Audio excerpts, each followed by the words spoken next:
నమస్కారం ETV news కు స్వాగతం. ముందుగా ముఖ్యాంశాలు.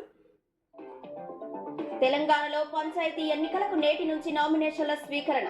తొలి విడతలో 4236 గ్రామాలు, 37450 వార్డుల్లో పోలింగ్.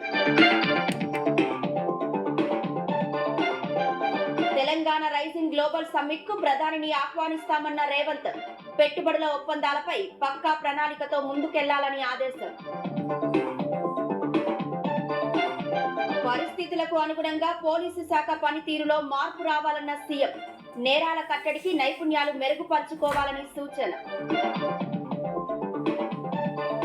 కృష్ణా జలాల్లో ఏపీ హక్కులను వదులుకోబోమన్న చంద్రబాబు.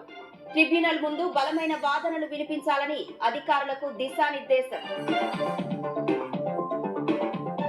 రాజధాని రైతుల సమస్యలకు అత్యంత ప్రాధాన్యం ఇవ్వాలన్న సీఎం. సాంకేతిక ఇబ్బందులను వెంటనే పరిష్కరించాలని ఆదేశం.